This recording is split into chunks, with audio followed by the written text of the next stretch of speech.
Welcome to the Maximize Business Value podcast brought to you by Mastery Partners, where our mission is to equip business owners like you to maximize your business value and achieve the exit of your dreams, whatever that means to you. With insights gained from over 100 business transactions, we share real-world strategies, lessons, and expert advice to help you build long-term, sustainable value in your business. Each episode is hosted by one of our Mastery certified partners. They're seasoned experts who've helped countless business owners navigate the complexities of growth, scaling, and building value. They bring first-hand experience, actionable insights, and a passion for helping you build a business that thrives. So let's dive in.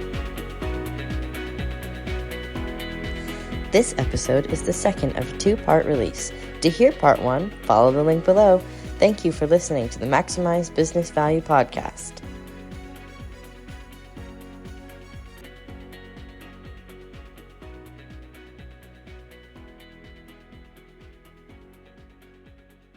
Well, it's an interesting point, David. So I want to ask the question back to you because what you're articulating is, you were taking a very strategic mindset to your business. Yes.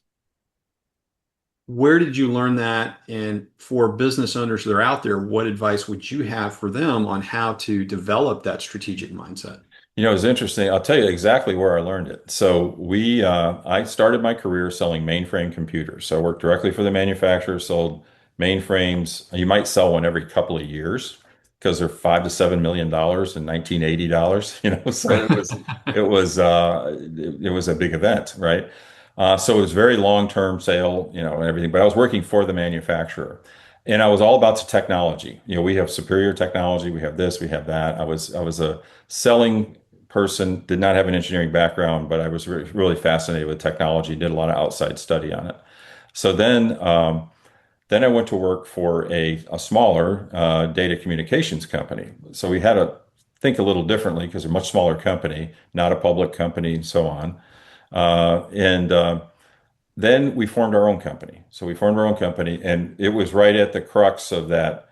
Actually, the reason I think we've discussed this before, the reason we formed the company was the breakup of Ma Bell. So that's when we formed the company. Was when telecommunications was disrupted incredibly by the breakup of the Bell system, created all kinds of opportunity, and we saw that and we formed the company.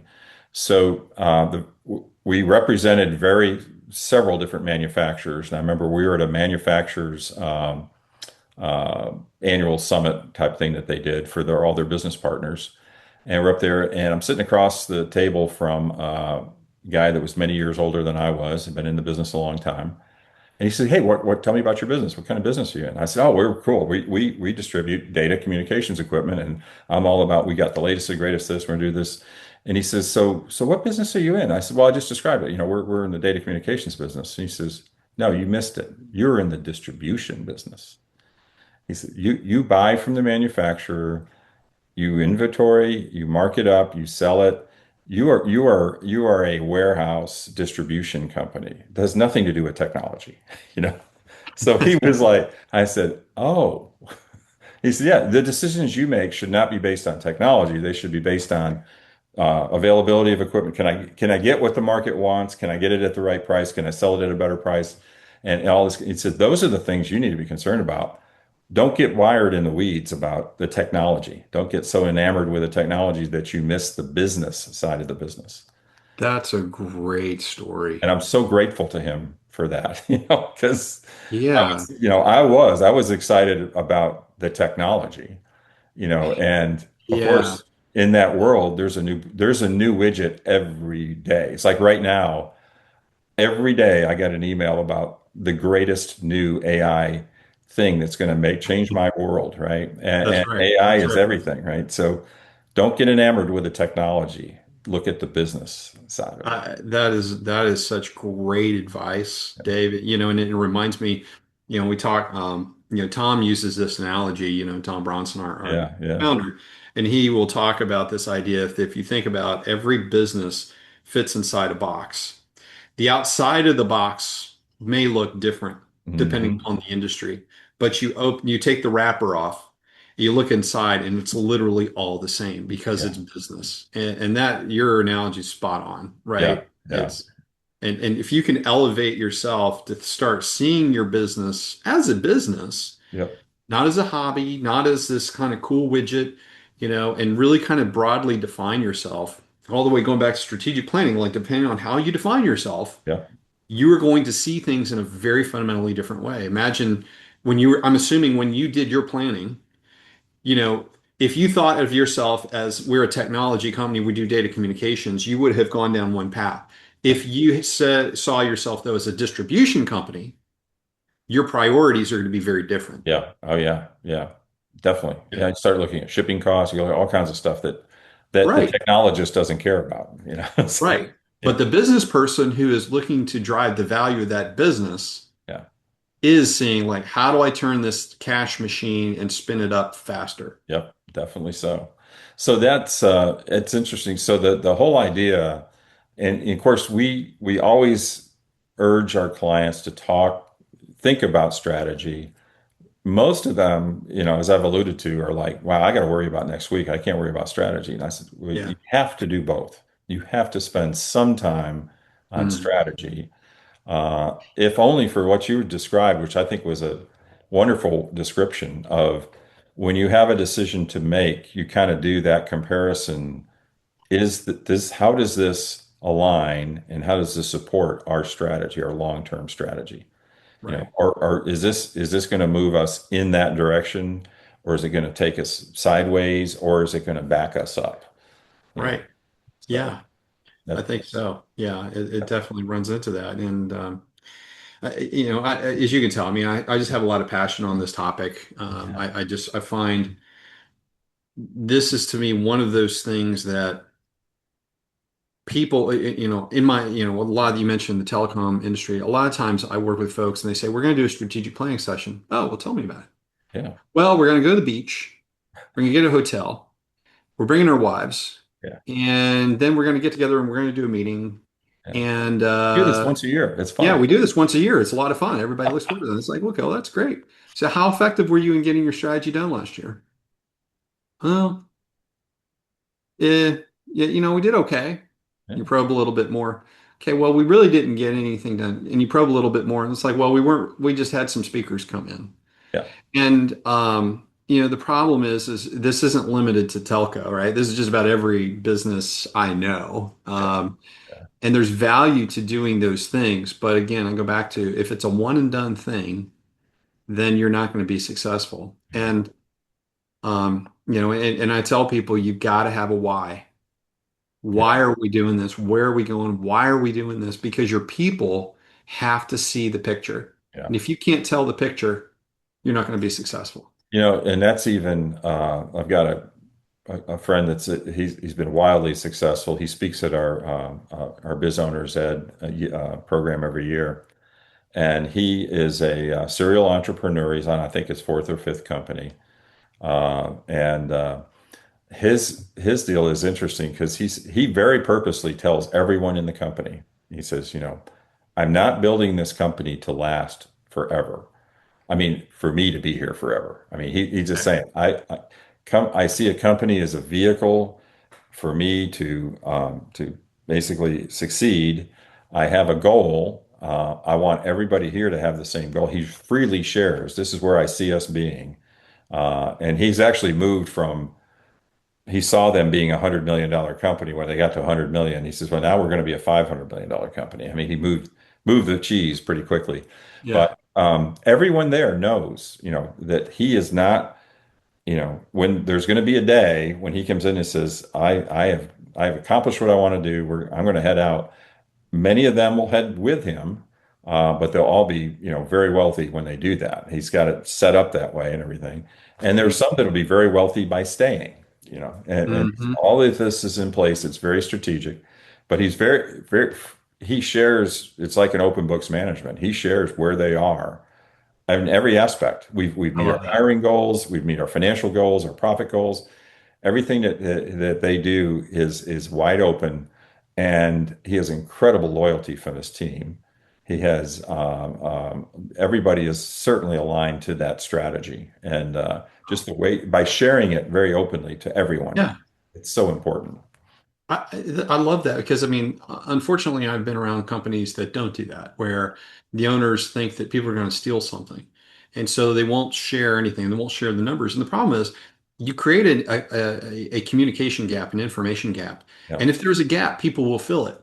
They Oh will yeah. fill it with what they believe is actually happening, which could Yep. be completely incorrect. Yep. And somebody said once to me, and it's kind of related to all this, is that, your this is your culture, and your culture is a result of either intentional action or benign neglect. Yeah. And you can Exactly. determine which one it's going to be. Yep. Yeah, and I've had that conversation even when it comes to training. I was always a big fan of whatever people's role were, we trained them to the nth degree, and we trained them for their next role. And so, or anything they wanted to get a class in, if we could afford it and they could afford the time, we'd let them do that. And I've had several of my peers were saying, you're crazy. You're training your competitors, workforce. And we did lose a few people. We Mhm. lost good people, but most of the people we lost along the way were people we didn't want to retain anyway. Right. And Yeah. it's like the old adage that said, well, what if we train our people, they'll leave. And they said, what if you don't train them and they don't leave? It's an And I even love bigger that. problem. Yes, I know that's such a huge issue. Yeah. And, it's kind of funny you bring it around the people. When people ask like the strategic planning and the stats I was saying at the very beginning, why strategy fails. You think about it, it fails at the end of the day because people. Yeah. Either you didn't communicate it, or the other thing that I see, so you didn't communicate, so there's not clear why.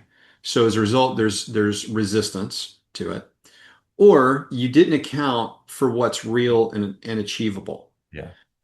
You don't account for the capacity of the team to take on change. And I think I may have told you this example before, but I was working with a public company, and they had a new CEO, and CEO came in and said, "Hey, I've got 130 initiatives that I want to launch this year."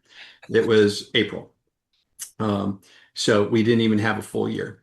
And I said, okay, so I t-shirt sized in the initiative, small, medium, large, extra large. Then I went back to the teams and I analyzed, okay, so how much free capacity do you have? Yeah. And not surprisingly, there was 2 times as much work relative to the amount of the team. Frankly, is worse when you think about the number of initiatives. Yeah. So they decided to keep moving forward. They took a couple off. I think they got to 108. Within a few months, they were down to 8. By the end of the year, they were down to 3. Yeah. Because I mean, that's the reality is people can only take on so much. And when you're doing your strategic planning, you're doing any planning, you got to account for your team's capacity and you got to account for Murphy. Murphy is going to show up Yep. whenever. And so if you don't account for that, everything's going to go off the Oh yeah. rails. Yeah, and that's worth spending the time. They would have probably been way ahead if they spent the time to get to those eight, let's say, before Yes. they even started digging.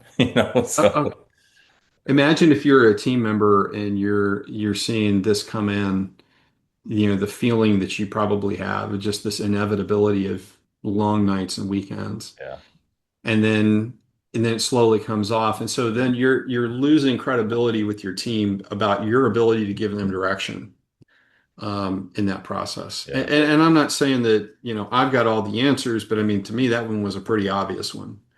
yeah, Um, and it's boy, it's that focus. One of the analogies that I heard that really was striking, and this was several years ago, this was probably 7 or 8 years ago, but I think at the time Apple had the largest market cap of any company on the planet, and now it's Nvidia, and that's a rotating thing, but it was Apple at the moment, and they said, that how did they get there? How did they get there from a second-rate desktop computer to the most valuable company on the planet? And part of it was rejecting, 90% of the very, very, very good ideas that came mhm, out of Apple and mhm, focusing on that 10%, right? And the thing that really struck me is it said Apple's a manufacturer. They manufacture, computers and phones and everything. And they said all everything that Apple manufactures can fit on your kitchen table. That's amazing If you too. take it from the Macs, the phones, the iPads, you can stack it all up, but it'll all fit on your kitchen table, and it is the most valuable company in the world. And I'm like, wow. So that's strategery there. So It is well. It goes back to what I say at the beginning. It's like it's not necessarily what you do; it's what you don't do, yeah, separating that out. and That's separating that out and being able to know yeah. what is that stuff we don't do. Yep. Well, certainly at Mastery, I know that one of the things that we do with our clients is do at least an annual, strategy review. Well, strategy establish and then review and do that. Hmm. I'm sure you do that better than any of the rest of us. So Oh, I don't know about we that. may call you in for your your expertise on that. But I'll ask this question. I think I've asked this of you before, and I'm gonna see if I get a different answer this time. So the podcast is I'm looking over your shoulder. It's a maximized business value podcast, right? Right. What's the one most important thing that you recommend a business owner do to build value, long-term sustainable value in their business? I'm going to give you a different answer, and partly it's because I was talking today with a group of business owners, small business owners this morning, and I was giving them some tips and tricks of things to address. But one of the things that I always think is valuable is make sure that you carve dedicated, specific time to work on the business. So that could be pick 90 minutes next week, block it Mhm. just to work on the business. Yep. Because that time you will re-energize yourself. You will basically finally maybe address something that needs to be addressed. Yeah. But by giving yourself that separation, that space, then you can truly work on the business move it to where you want to go. Yep. No, that's wise advice. I know, yeah, that dovetails a lot with one of the business operating systems we used back in the day was the four disciplines of execution, which Hmm. is Stephen Covey's son actually is the owner of that intellectual property. But it was a Franklin Covey program, and we instituted. And part of that was what they call the whirlwind. That's the 80% of the time you're just putting out fires, and there's people standing at your door, and you know, Sally didn't show up because her dog died, and all the stuff that happens in the business world. But that 20% is that time when you've got to focus on, what's important. Hmm. And in their world, they could only have two. There's two big things to execute at a time. Doesn't mean you only get two done, but you just do two at a time, whether it's on an annual basis or whatever. So Love it's that. pretty cool. But Love perfect, that. man. This has been fascinating. It's just been as usual. I learned a ton every time Here, we visit. well, I always learn from you too, Dave. So it's mutual. Yeah. So hopefully the listeners and viewers have picked up something from what we talked about. And hopefully they'll be strategic going forward, right?